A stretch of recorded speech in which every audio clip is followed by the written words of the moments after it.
Et oui, c'est le 3e mois où nous abordons ce thème et combien la cohérence est un concept important dans la vie du chrétien. Et pour ce message, le thème que j'ai donné, c'est rester connecté à Dieu pour avancer dans la cohérence. Et nous allons lire 1 Roi 19, du verset 1 au verset 18.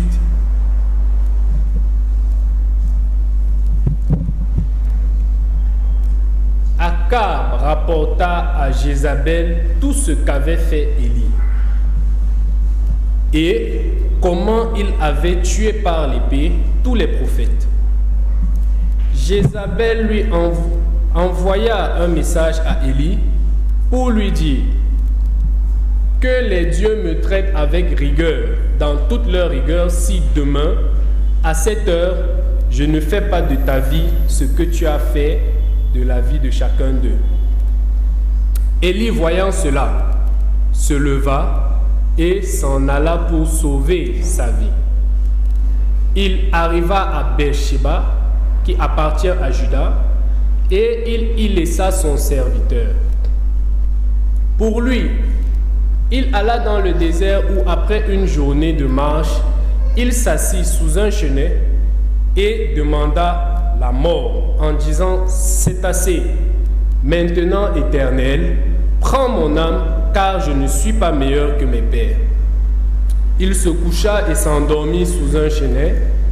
Et voici un ange le toucha et lui dit: lève-toi, mange. Il regarda et il y avait à son chevet un gâteau cuit sur des pierres chauffées et une cruche d'eau. Il mangea et but, puis se recoucha. L'ange de l'Éternel vint une seconde fois, le toucha et dit: lève-toi, mange, car le chemin est trop long pour toi.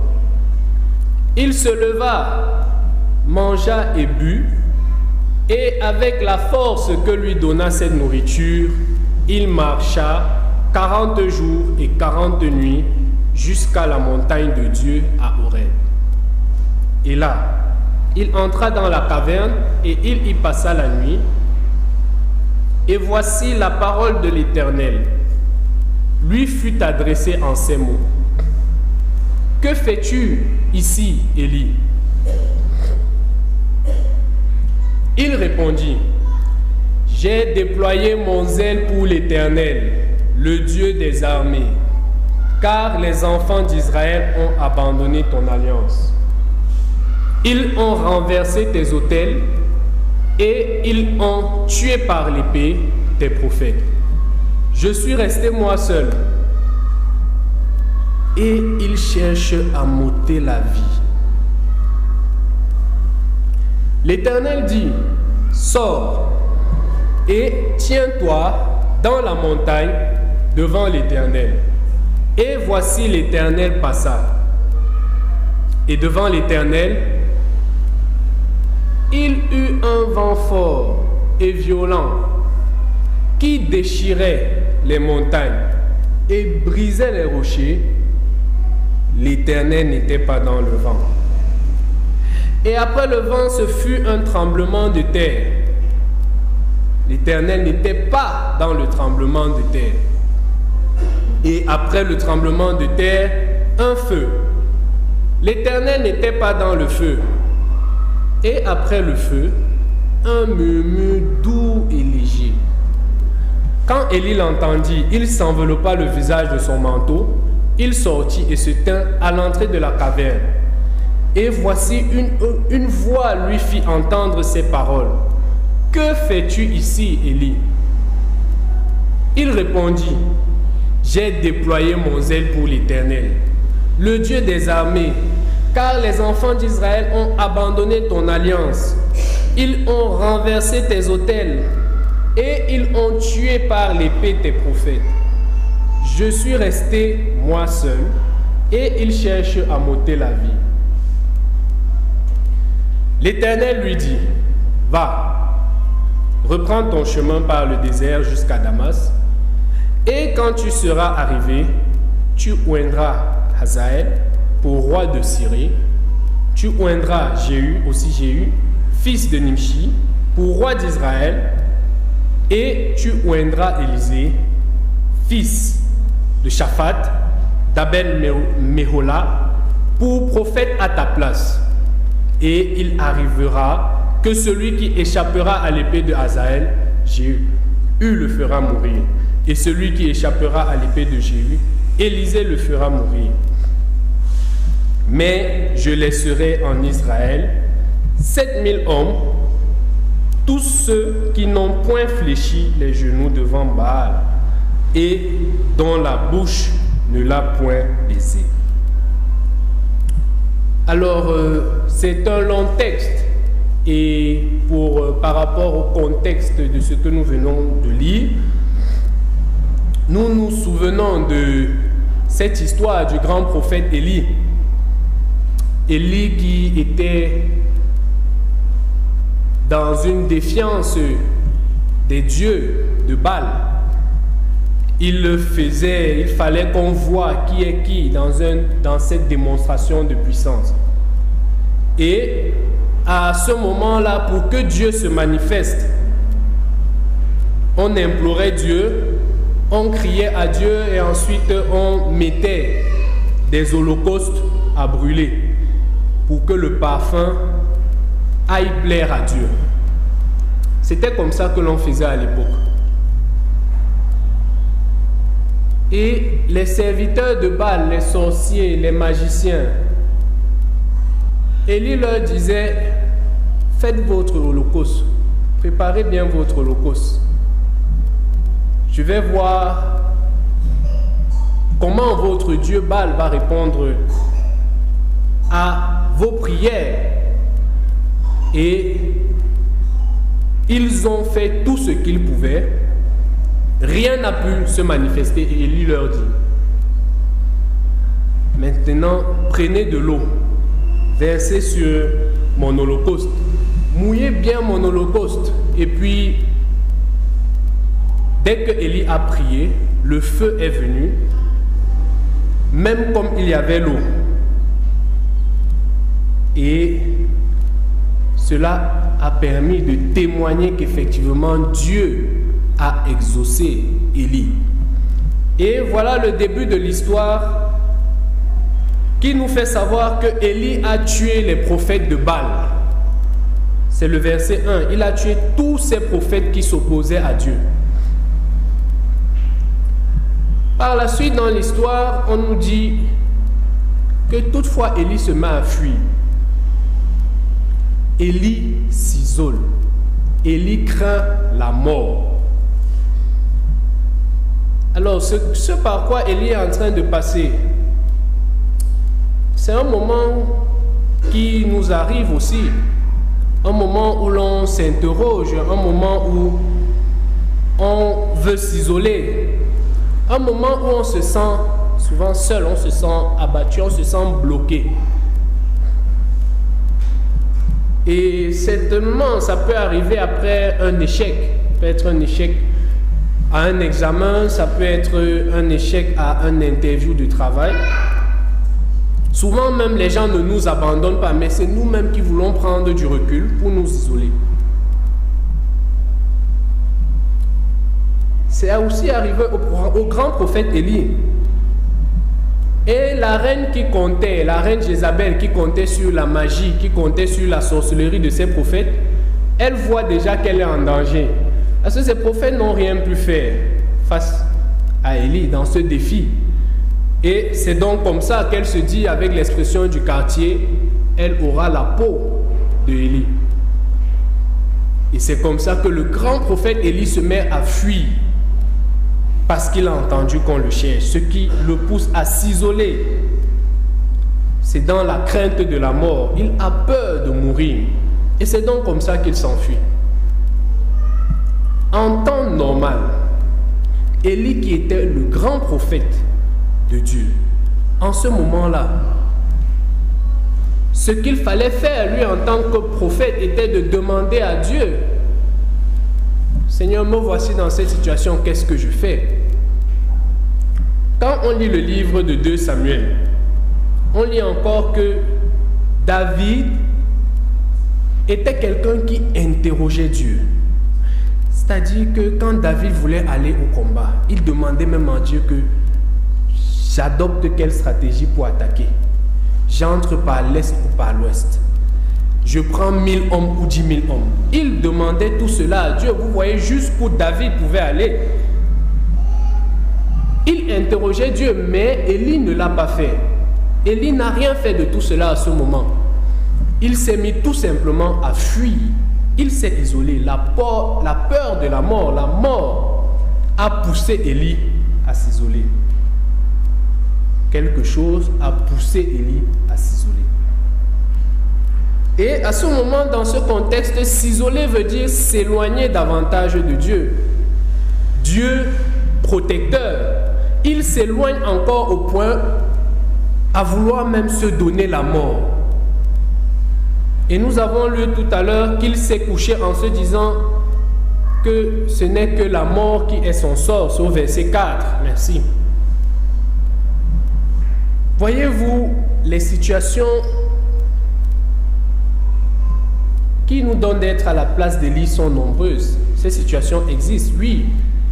Elles existent dans nos vies où nous avons envie de nous enfermer, nous n'avons pas envie de nous armer pour affronter ce qui est en face de nous. Et c'est comme ça que facilement nous avons tellement de propositions de déroute ou de compromission. C'est donc autant d'interpellations. Ne pas fuir la face de Dieu. L'Éternel est mon refuge. Il est celui vers qui je dois aller me cacher, vers qui je dois aller demander des forces et courage, et vers qui je dois tendre la main pour recevoir ce dont j'ai besoin. Ce n'est pas la fuite qui va être la solution. Et nous voyons qu'avec la peur et avec ce que Élie a vécu, après qu'il fuit Jézabel, maintenant, c'est le moment de commencer à accuser ses contemporains. Il dit, nous allons lire le verset 14, où Élie dit, comment les enfants d'Israël et les prophètes d'Israël veulent m'ôter la vie, veulent ôter la vie à un autre prophète. Il répondit, j'ai déployé mon zèle pour l'Éternel, le Dieu des armées, car les enfants d'Israël ont abandonné ton alliance, ils ont renversé tes autels et ils ont tué par l'épée tes prophètes. Je suis resté moi seul et ils cherchent à m'ôter la vie. Élie est entré dans sa peur, dans sa crainte de la mort. Il est entré dans une dépression, au point où il commençait à accuser les autres. Seigneur, les gens ont abandonné ton alliance. C'est vrai que les gens ont abandonné l'alliance, ont abandonné la relation avec Dieu. Mais toi, lui, Élie n'est pas resté seul. Lui, Élie, Dieu est là. Et c'est là le problème. C'est souvent ce qui nous arrive nous-mêmes. En sciences de la criminalité, on parle du mobile, c'est-à-dire ce qui porte ou ce qui nous incite à agir. Évidemment, nous allons questionner le mobile de Élie dans ce cas particulier. Dans le sens positif du terme, en réalité, ce qui m'a poussé, quand quelqu'un dit ce qui m'a poussé, en fait, c'est dans le sens positif, c'est lorsqu'il a vraiment réfléchi, après mûre réflexion, après la prise en compte de beaucoup de paramètres et de plusieurs contours, il fait maintenant un choix qui découle de lui. Mais dans l'autre sens, c'est en fait lorsqu'on veut dire qu'on a fait quelque chose sans réfléchir, sans évaluation des conséquences. Questionner le mobile même de quelqu'un, de notre prochain, nous apprend, nous, à mieux écouter la personne. Et Parce qu'il y a des personnes qui aimeraient bien qu'on les écoute. Et puis, toi qui vois facilement la fin, tu ne veux plus entrer dans les détails. Et ça nous apprend aussi à revenir vers Dieu, qui agit dans notre conscience pour solliciter le pardon de Dieu. Quand tu ne questionnes pas ton mobile, c'est-à-dire quand tu ne te demandes pas qu'est-ce qui t'a poussé à faire cela, c'est difficile pour toi de te repentir. Quand vous ne questionnez pas votre mobile et quand vous plaignez même du fait qu'on vous interroge ou on questionne ce qui vous a fait agir d'une certaine façon, ce n'est pas bon, frères et sœurs. Ne pas statuer directement que non, c'est un enfant de 13 ans et puis à 13 ans, il fait ça par ignorance et tout. Non, il faut questionner le mobile, il faut savoir qu'est-ce qui a poussé la personne à arriver là. Parce qu'à 13 ans, on se pose déjà beaucoup de questions qui tournent dans nos têtes. On réussit déjà à faire des choses par nous-mêmes. Et concernant ceci, je vous ai dit, l'ingénierie du mal se développe tellement dans notre temps. Ça se développe à un point que nous ne pouvons même pas imaginer. Les gens ne développent pas seulement l'ingénierie du mal dans la recherche des moyens pour nuire physiquement à autrui. C'est-à-dire par la recherche, faire un nouveau couteau là pour poignarder, faire une nouvelle arme. Non. Les gens développent aussi leur ingénierie du mal dans les différents moyens de pression, de corruption et de manipulation. Comprenez bien. Et pendant que les gens se concentrent pour faire la meilleure arme technologique, il y a des gens aussi qui se concentrent pour toucher autrui, pour le dérouter sans atteindre à son physique. Oui, aujourd'hui tu peux entendre comment c'est tellement difficile maintenant d'accéder à des grandes entreprises parce qu'on vise tellement les moyens de recrutement. Ou alors les stratégies qui sont développées par certaines personnes qui dirigent des écoles pour empêcher les enfants de venir au culte le dimanche. Ou alors comment même les réseaux sociaux communiquent beaucoup sur des personnes qui trouvent leur solution dans l'idolâtrie. C'est-à-dire que c'est très facile de présenter comment quelqu'un a trouvé une solution dans lui. Mes frères, j'avais les petits boutons comme ça sur mon visage. J'ai prié, le Seigneur m'a donné l'huile. J'ai mis sur mon sang, après on dit Alléluia. Et on publie tout cela. On développe des moyens pour effectivement nous atteindre, pas forcément physique. En fait, le Seigneur nous a parlé de tout cela. Quand on lit les temps de la fin, tout sera verrouillé. Il y aura tellement de raisons pour nous pousser à agir indépendamment du Seigneur et contrairement à nos valeurs chrétiennes. Pour tout vous dire, il y aura tellement de raisons pour agir en désobéissance à la parole de Dieu. Donc, quand la peur, la dépression, la pression nous visitent, on n'a plus une vision claire. Et c'était le cas d'Élie. Nous ne sommes pas différents d'Élie. Il dit que tout le monde, sans exception, a abandonné Dieu. Et lui, il est resté seul et on recherche à le tuer. Voyez-vous, on perd le discernement, on perd le nord. Et nous sommes appelés à faire attention.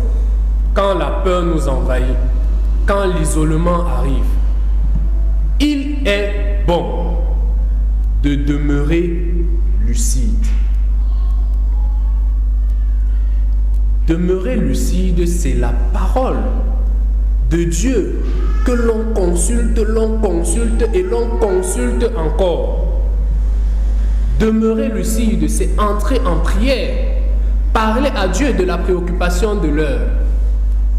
Et c'est là où le Seigneur révèle que nous ne sommes jamais seuls.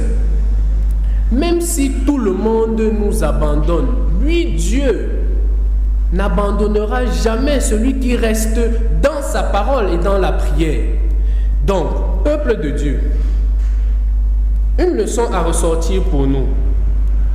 Même dans les heures les plus sombres et difficiles émotionnellement pour nous, il faut savoir que Dieu prépare toujours des serviteurs fidèles. Dieu manifeste encore sa grâce. La grâce de Dieu demeure encore présente. La grâce de Dieu ne tarit pas. Dieu agit encore aujourd'hui au travers même des chrétiens.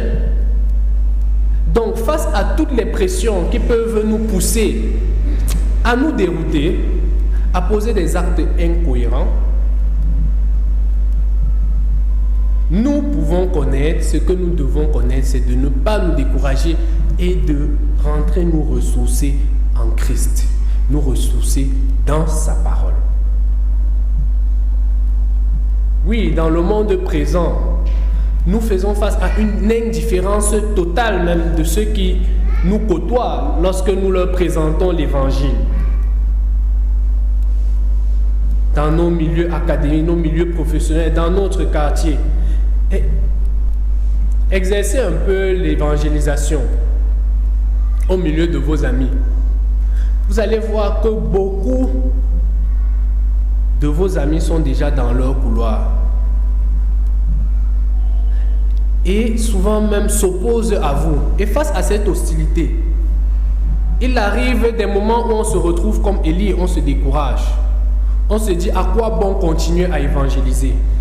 À quoi bon continuer à poser des actes qui témoignent de moi, qui témoignent de ma foi? À quoi bon être cohérent? Et on se dit, pourquoi pas aussi voler pour avoir un peu? Pourquoi pas aussi tricher pour avoir une bonne note? Pourquoi pas, pourquoi pas, pourquoi pas? Et c'est là que le danger vous guette.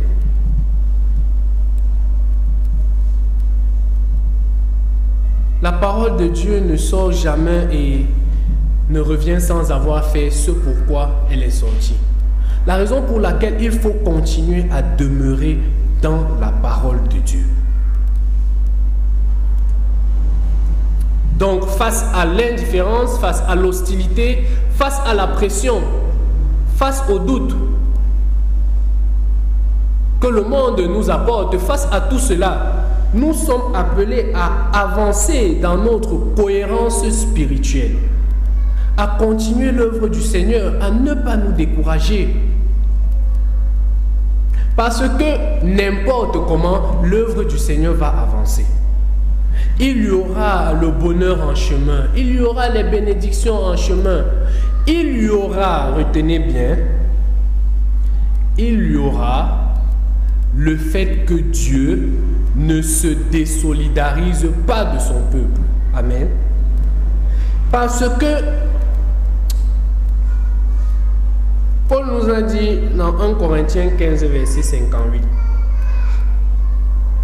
Ainsi, mes frères, bien-aimés, soyez fermes, inébranlables, travaillant de mieux en mieux à l'œuvre du Seigneur, sachant que votre travail ne sera pas vain dans le Seigneur.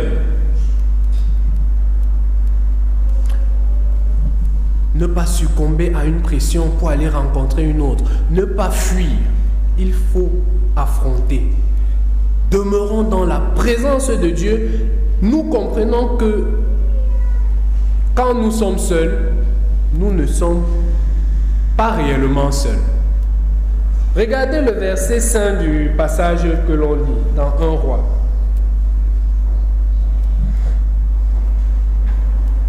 Le verset 5, c'est pourquoi dans 1 Roi,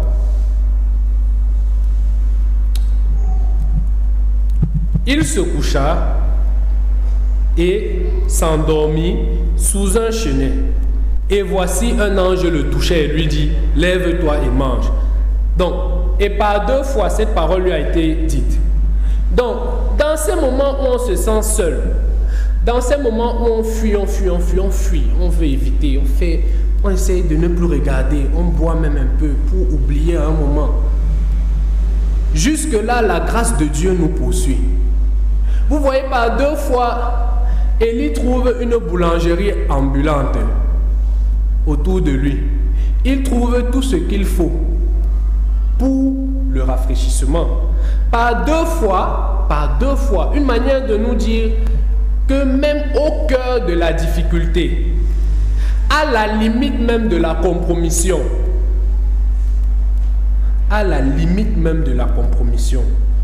Dieu ne nous abandonne pas. Il demeure un soutien et il pourvoira à tous nos besoins. Quand nous sommes en difficulté, et nous sommes les membres de cette communauté, quand nous sommes dans cette communauté, nous sommes en difficulté, et l'on se met à se dire que bon, c'est mieux d'aller ailleurs, c'est mieux d'aller chercher la solution à mes problèmes ailleurs.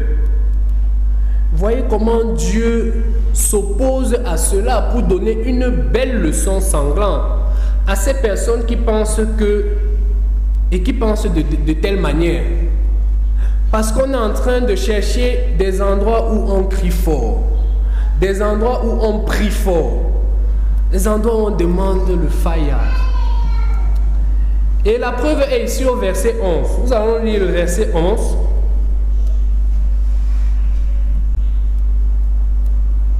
L'Éternel dit, sors et tiens-toi dans la montagne devant l'Éternel. Et voici l'Éternel passa. Et devant l'Éternel, il y eut un vent fort et violent qui déchirait les montagnes et brisait les rochers. L'Éternel n'était pas dans le vent.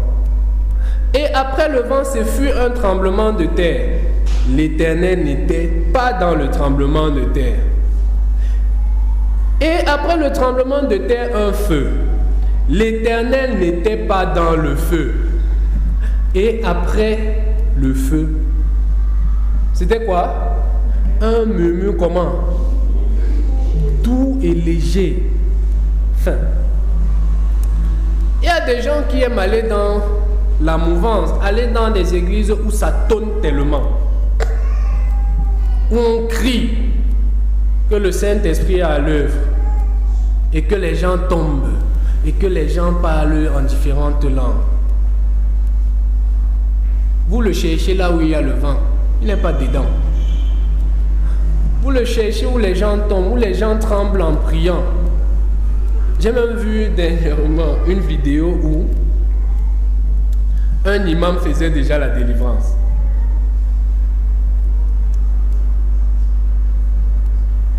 L'apôtre Paul pouvait dire dans 1 Corinthiens 14, du verset 18 à 19, pouvait dire, je rends grâce à Dieu de ce que je parle en langue plus que vous tous. Mais dans l'église, j'aime mieux dire 5 paroles avec mon intelligence afin d'instruire aussi les autres que 10 000 paroles en langue. Donc, dans notre verset 12, le Seigneur nous parle du murmure doux et léger. Le Seigneur pouvait encore nous dire que prenez mon joug, il est doux et léger. Il vient dans un murmure doux. Le Seigneur intervient là où on a du respect pour lui. Comprenez ça? Le Seigneur intervient là où on a du respect pour lui. Là où on lui fait la révérence à lui et non à un homme. Il intervient là où on se prosterne pour le louer, pour le célébrer. Le Seigneur vient dans sa parole est douce. Une lampe à nos pieds, une lumière sur tout sentier. Et c'est là où il vient, et c'est là où il nous parle. Dans la présence du Seigneur, on se ressource de toutes les armes qui nous permettent d'affronter, qui nous permettent de regarder la vie en face, qui nous permettent d'être lucides, parce que c'est dans les moments de non-lucidité qu'on devient incohérent. On se laisse emporter partout. On parlait de l'impact de la cohérence maintenant. Sur le plan social. Alors, le thème de la cohérence est présent dans nombreux passages bibliques, et dans Proverbes 4, versets 26 à 27, pense bien à tes voies et tous tes chemins seront droits. Ne te détourne ni à droite ni à gauche, éloigne ton pied du mal. Nous devons être attentifs à nos choix et à nos actions, en nous assurant qu'ils sont alignés sur les principes de Jésus-Christ. Nous avons plusieurs cultures, nous avons des traditions et beaucoup de personnes qui nous disent de rentrer vers nos traditions supposent que nos traditions ne prônent que le bien. La cohérence implique de ne pas se laisser distraire par les tentations ou par les influences négatives, mais de rester fidèle à notre engagement avec Dieu. La cohérence est également cruciale dans nos relations avec les autres. Comme Jésus l'a enseigné dans Matthieu 5, verset 37, que votre parole soit oui, oui, non, non. Ce qu'on y ajoute vient du malin. Nous devons être honnêtes et fiables dans nos paroles et dans nos actions, en évitant toute hypocrisie ou double langage. L'application de la cohérence dans la vie sociale des chrétiens a un impact positif sur leur témoignage et sur leur influence sur les autres. En étant cohérent dans vos paroles, en étant cohérent dans vos actions, les chrétiens peuvent inspirer la confiance et le respect de ceux qui les entourent. Et la pire des choses qui puissent arriver à quelqu'un, c'est que son entourage pense qu'il est fou. Et que toi, tout le monde se met à penser que tu es fou. Vraiment, on ne sait pas comment te délivrer de ça. Tu dis n'importe quoi, on dit celui-ci est fou. Et passer une situation comme ça, c'est très difficile. Le regard des autres, ce que nous exposons aux autres, nous ne devons pas le négliger.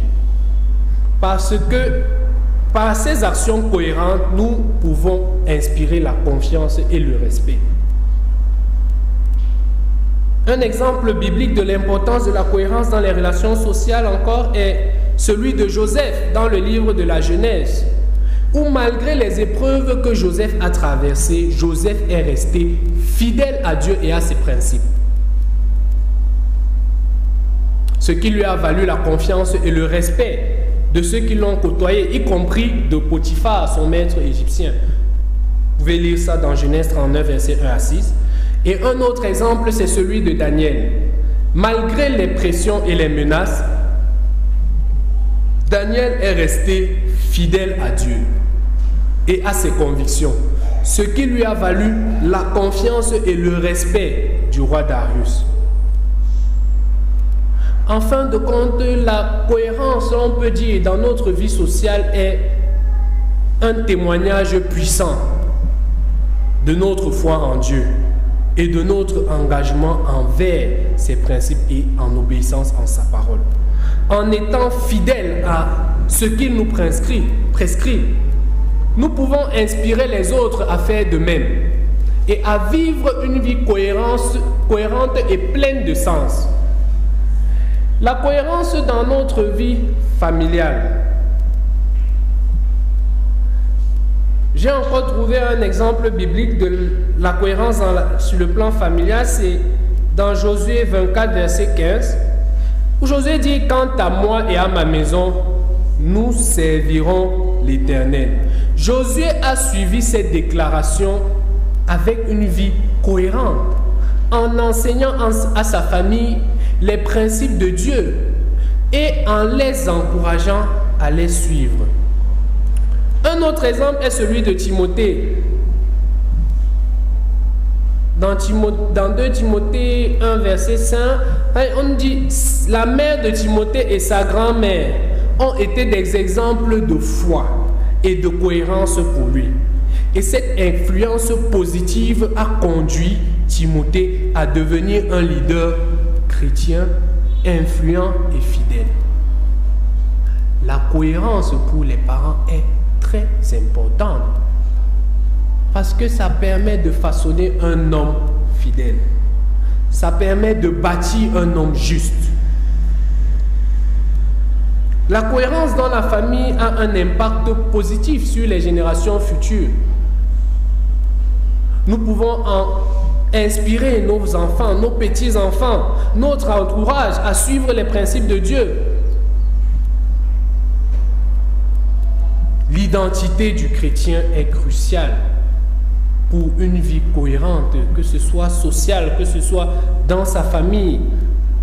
Une vie cohérente en tant que chrétien implique de vivre en accord avec son identité en Christ, en suivant ses enseignements et en cherchant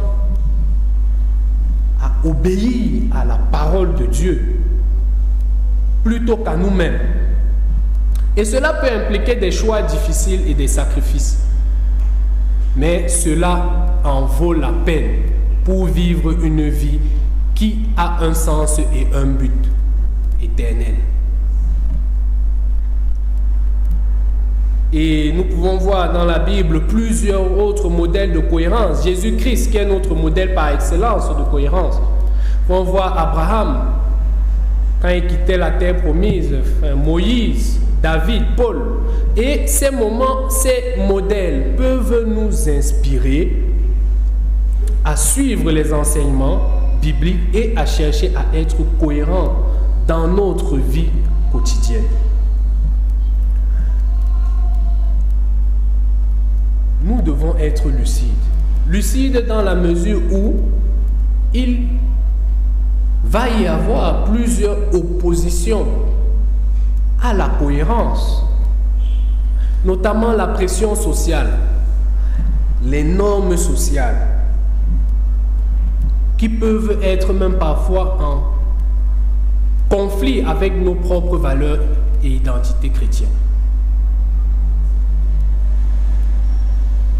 Par exemple, si une personne croit fermement que l'homosexualité est un péché, maintenant il est entouré de personnes qui prônent l'extrême tolérance, qui prônent même un rapprochement même. C'est-à-dire, il fait même tout plutôt pour l'impliquer dans sa vie. Cette personne peut avoir du mal à être cohérente dans ses actions. C'est-à-dire que tu as un ami non chrétien qui a choisi son couloir et dans son homosexualité. Tu es en train de prêcher l'évangile à tes enfants, aux enfants de l'école du dimanche. Tu l'invites que non, viens donner ton avis dans la parole de Dieu. C'est incohérent. Les intérêts personnels peuvent parfois entrer en conflit avec les valeurs et les convictions.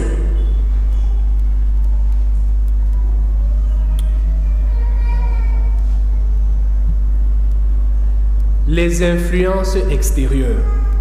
Les influences extérieures telles que les médias, la publicité, les réseaux sociaux, ce qu'on nous passe, ce qu'on nous montre, on nous fait accepter certaines choses. Il faut le savoir qu'il peut y avoir des campagnes, des pressions, des efforts pour nous inculquer l'acceptation de certaines valeurs incohérentes à la parole de Dieu. Il faut savoir ça. Il ne faut pas toujours voir que non, c'est rien.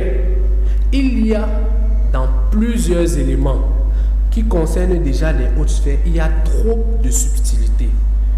Et ce ne serait pas lucide de notre part de laisser seulement ça passer comme ça. Il peut avoir la peur de l'échec. Il peut avoir le manque de confiance en soi. Le verset 4 du chapitre 15 de Jean dit « Demeurez en moi et je demeurerai en vous.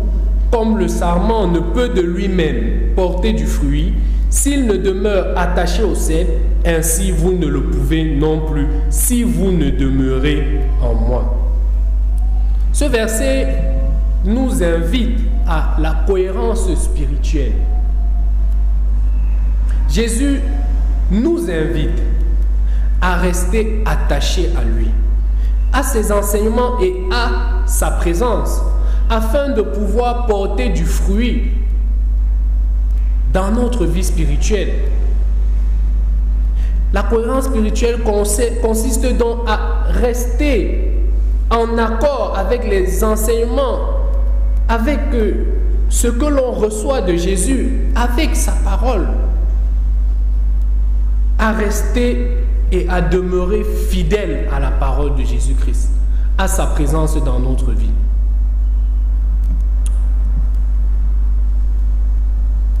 Mettez en pratique la parole et ne vous contentez pas de l'écouter en vous trompant vous-même. La cohérence spirituelle implique donc de mettre en pratique les enseignements de Jésus dans notre vie quotidienne. Cela signifie que nous devons chercher à agir en accord avec nos convictions chrétiennes. Même lorsque cela peut être difficile ou impopulaire. Quelque chose d'impopulaire, c'est que c'est le même Dieu, par exemple. Que c'est le même Dieu pour tout le monde. On prie le même Dieu. L'histoire d'Élie prouve qu'il ne priait pas le même Dieu. Donc, nous devons rester lucides. Ne pas tomber dans le bonnet blanc, blanc bonnet. C'est-à-dire, bonnet blanc, blanc bonnet, c'est accepter que deux personnes qui n'arrivent pas à parler ou à se mettre d'accord sur quoi que ce soit et à croire qu'ils sont en train d'agir d'une façon identique. Par exemple, deux personnes d'un même parti politique qui ont un programme ou des programmes électoraux qui sont très similaires et toi tu dis bon, c'est la même chose, sont les mêmes personnes. Ou bien tu vois la piété dans une certaine religion et tu te dis bon, c'est le même Dieu, blanc bonnet, blanc blanc bonnet. Alors la cohérence est un élément clé de la vie du chrétien. La cohérence est essentielle pour notre croissance spirituelle. Comme Paul l'a écrit dans Philippiens 3, 13 à 14, « Oubliant ce qui est en arrière et me portant vers ce qui est en avant, je cours vers le but pour remporter le prix de la vocation céleste de Dieu en Jésus-Christ. » Nous devons continuer à avancer dans notre relation avec Dieu, en restant fidèles à ses enseignements et en cherchant constamment à grandir dans notre foi. Le Dieu de grâce, lui, est là pour nous. Et nous devons comprendre que rien n'est perdu, même quand nous faisons face à des situations tellement difficiles. Quelles que soient les situations d'échec, de rejet, ou même d'auto-isolement, ou de l'isolement fait par les autres. Le moment viendra, ces situations vont se présenter à nous, des situations de décision, ou une vie de confort, ou une vie inconfortable. Nous devons rester connectés au Seigneur Jésus-Christ. Oui, le Seigneur Jésus travaille encore dans les vies. Et il ne faut pas perdre cela de vue. Dieu est une réalité. Notre Dieu, le Père de notre Seigneur Jésus-Christ, est vivant. Il entend la voix avec toutes les supplications. En toutes choses, retournons vers le Seigneur. Dans sa parole, Maintenant, comment quelqu'un peut garder ce qu'il a toujours connu comme notion de la Bible et rien n'évolue? Comment est-ce qu'on peut accepter qu'il a une vie cohérente? Il ne médite plus. Il n'est plus dans les moments où on scrute la parole de Dieu. Dieu nous permet même d'avoir ces moments d'étude biblique où on peut scruter la parole de Dieu. Dans sa parole, revenons dans la parole du Seigneur, dans sa présence et dans la prière. Nous allons prier.